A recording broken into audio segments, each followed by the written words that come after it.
There's a reason why Thomas Jefferson's face is on our coinage, why his sculpted head is on Mount Rushmore, and why there is a magnificent memorial in his honor in Washington, D.C.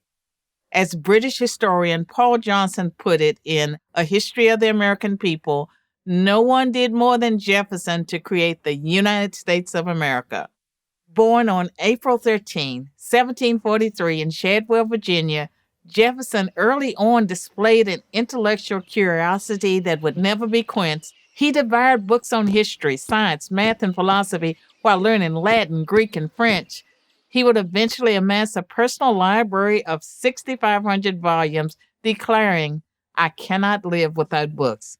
There was virtually no subject which he didn't find fascinating and didn't try to master.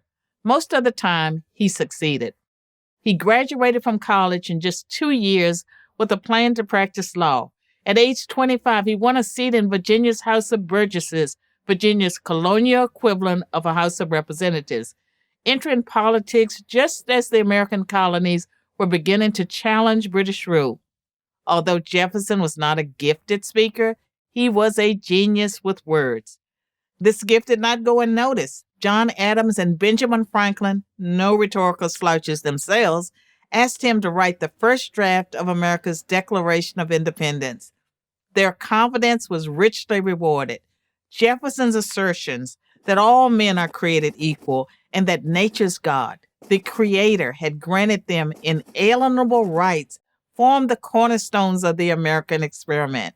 Jefferson was not yet 34. In 1790, President Washington appointed him to be the new nation's first Secretary of State, one of the two key posts in Washington's cabinet. The other post was Secretary of the Treasury, to which Washington appointed Alexander Hamilton.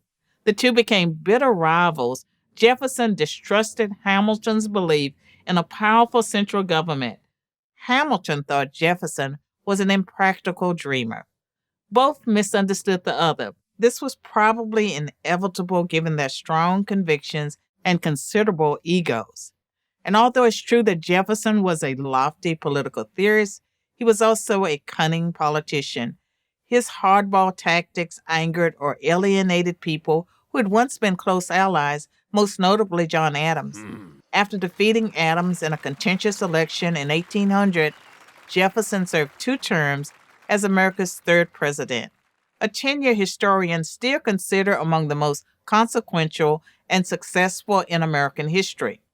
He reduced the scope and reach of the federal government, cutting taxes, lowering spending, and retiring half of the national debt. This was the small government Jefferson in action, but he had no problem exercising vigorous executive authority when he felt it was necessary. Nowhere is this better expressed than his greatest accomplishment as president, the acquisition of the Louisiana Territory from France for $15 million, or just 4 cents an acre. In one fell swoop, Jefferson orchestrated a deal that doubled the size of the United States, incorporating territories of what are now 15 states, while also eliminating the presence of a powerful European empire from North America. After completing 2 terms, Jefferson, following Washington's example, stepped down from the first office. He spent the last 17 years of his life at his beloved home, Monticello, an estate he built not far from his birthplace. There, he not only founded the University of Virginia, but repaired his relationship with his long-lost friend, John Adams. They began a fabled correspondence that continued nearly to the end of their lives. Remarkably, if one is so inclined, one might even say providentially, Jefferson and Adams died on the same day, July 4th, 1826, the 50th anniversary of the signing of Jefferson's Declaration of Independence.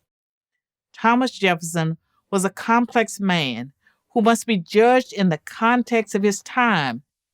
This is, of course, best understood in his relationship to slavery.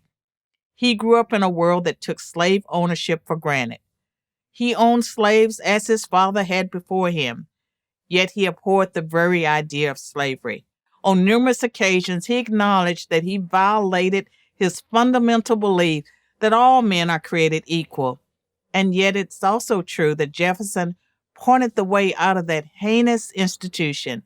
For this, we are forever in his debt. Abraham Lincoln knew this. Of the Declaration of Independence, Lincoln wrote, Thomas Jefferson gave liberty not alone to the people of this country, but hope to the world for all future time. I'm Carol Swain for Prager University. Thank you for watching this video. To keep PragerU videos free, please consider making a tax-deductible donation.